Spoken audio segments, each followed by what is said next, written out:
And hello, you're listening to VHC, Vibes, History, and Culture, a show where we explore the unknown and little-known facts and gems about music and popular culture from a millennial lens. This is your host, Kevin Washington, and this is our very first episode. We're exploring the Gullah-Geechee roots of the song Kumbaya. You may have heard of the classic gospel hymnal, Kumbaya, which many see as a corny, let's all come together and get along type of song that's been around for ages and has been around for ages, but many don't know and understand it's rooted from the times of slavery, specifically the enslaved West Africans from the coasts of Georgia and South Carolina. The Gullah-Geechee people are lineage I descend from. My father was born and raised in Edisto Island, South Carolina, where a lot of his family is from, including my eldest sister, Michelle. My brothers, Colin, Scott, and myself were all born in Charleston, South Carolina, so I have deep roots in the Gullah-Geechee heritage, and I think it's important to help take back the narrative about the song, Kumbaya, and affirm its rich origins. And it's far from the corniness that had attributed to the song. If you really stop and listen to the song or Google it and look it up on YouTube, you will find out more on the rich heritage behind the song. First, let's look at the word Kumbaya, which in other variations can be heard as Come By Here, which is a song originally a call and appeal to God to come help those in need. And in the case of the enslaved African, a call to God to rescue them from enslavement. Hence the part, come by here, my Lord, come by here. Kumbaya is just one of many songs that were sung by the enslaved people, a song of protest and jubilee. And when I think about the true origins of Kumbaya, I can't help but to think about the other sorrow songs like Wade in the Water.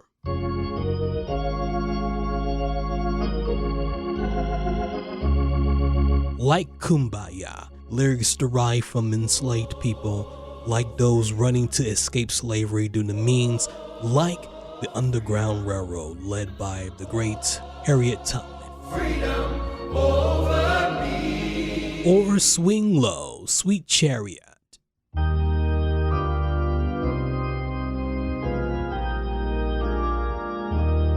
Was originally as an early African-American oral and musical tradition, composed by Wallace Willis, a Choctaw freeman in the old Indian Territory, in what is now Choctaw County in Oklahoma. Swing low, sweet chariot. Wallace was inspired by the sight of the Red River, by which he came across, and it reminded him of the Jordan River, the same Jordan River in which the prophet Elijah was taken to heaven by a chariot. And that is in 2 Kings chapter 2 and verse 11 in the Bible.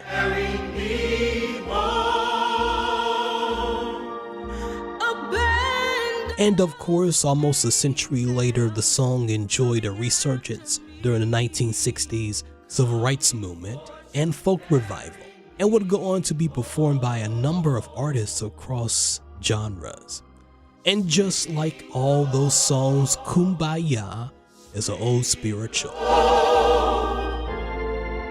One of the sorrow songs that has such significance to the history of America. So much so that much of these songs have been ingrained in our larger popular culture and influence artists in multiple genres of music, just like a lot of the other major contributions of African Americans, specifically African American musicians and artists. So what are the specific origins of the song Kumbaya? There are several stories about the African origin and the phrasing of the lyrics. The revival group, the Folksmiths, took part in spreading the song's appeal, and the liner notes for their version of the song, it stated that the phrase Kumbaya was brought to America from Angola. The Kumbaya actually originated from the Luvale, speaking people from Angola, and the Zaire translated it to "come by here" in their language. The song is thought to have spread from the islands of Edisto in South Carolina and Savannah in Georgia to other southern states and the north, as well as other places in the world.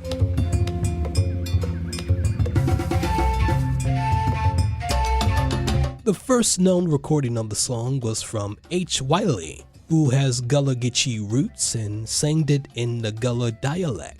The song was recorded by folklorist Robert Winslow Gordon in 1926.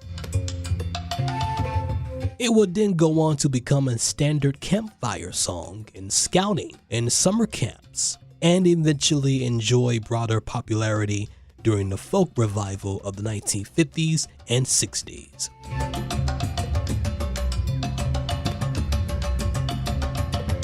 In recent years, there's been an effort by many to re-engage newer generations on the origins of this song and the importance of that. Here's Oral Moses, Professor Emeritus at Kennesaw State University, with more details about the rich origins of the song.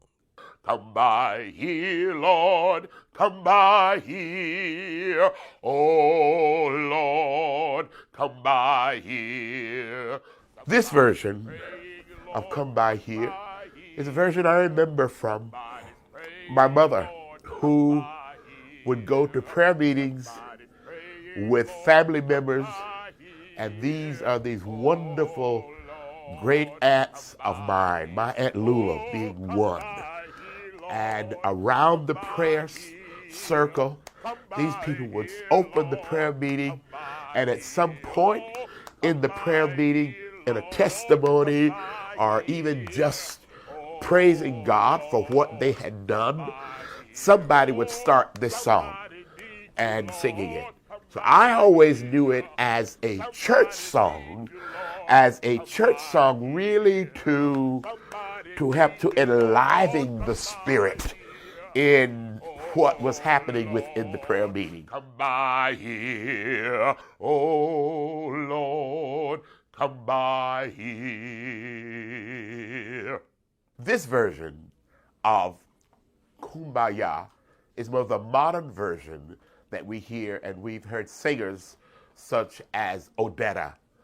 We've heard singers as Joan Baez. And I even understand Pete Seeger. So it's gone into more of the folk tradition. And it's become more of the accepted modern version that we hear a lot today. Kumbaya, my Lord, Kumbaya. Kumbaya, my Lord, Kumbaya. Kumbaya, my Lord, Kumbaya, oh Lord, Kumbaya. Someone's praying, Lord.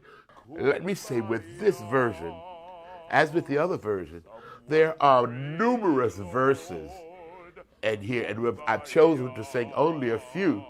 But you can say someone's praying, someone needs you, and you can just go on and make up verses, which is really quite common in the Gullah-Geechee language and culture. Songs were made up as verses were needed to express what it was people wanted to say within the service. Oh Lord, Kumbaya. And that was an excerpt from a 2020 video from the Atlanta Journal-Constitution celebrating Black History Month. Professor Moses gave such an important note about the origins and rich heritage of the song.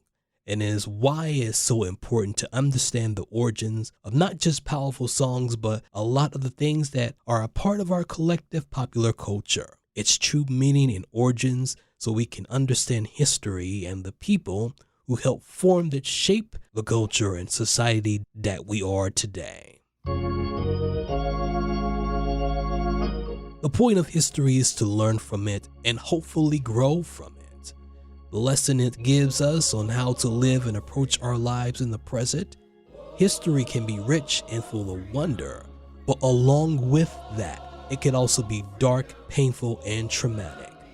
The sorrow songs come from a people enduring trauma and pain, but those songs also represent a divine hope that Jubilee was near and that there's something bigger than them, as well as keeping watch over them as they go through life's journey.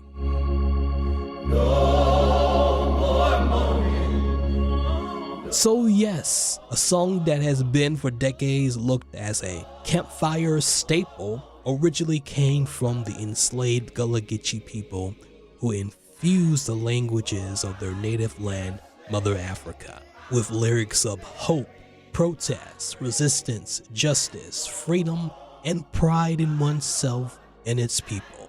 So when you're listening or seeking Kumbaya or Come By Here, remember the rich history that it derives from. And as stated earlier in the show, I mentioned that I have deep Gullah-Geechee roots, and this episode is dedicated in honor of that, also in tribute to my grandmother, Mrs. Minnie Washington Wright, who passed away early this year. So I find it fitting and appropriate for this very first episode of Vibes, History, and Culture as a I love you to her and celebration of her and my Gullah-Geechee roots. And as we wrap up this very first episode of VHC, just wanted to thank all of you just taking time out of your day or evening, wherever time of the day you decide to listen to the podcast. And I'm so grateful to you and hope you will continue to listen to more VHC. And we have a lot more great stuff to share with you about history and culture, while vibing out to some great tunes as well. And that's more where that came from, where all podcasts are available on Buzzsprout as well as Spotify. You can reach out to me via email at lowercase kevwash, KEVWASH 46 at yahoo.com, or the socials on Twitter at kevwash08 and Instagram at Kevin_Washington_887. Just to follow me there, where you can see the latest and updates on the show. Also credit to Tyson and Ryon Horne with the Atlanta Journal-Constitution for the excerpt from Professor Oral Moses, as well as music from Rhythm Scott, Craig Allen, Stefano Vita, and the Antioch Mass Choir.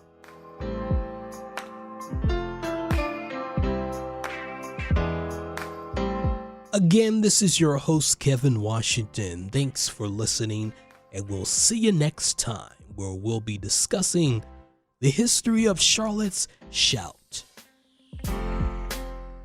Until we meet again, peace out.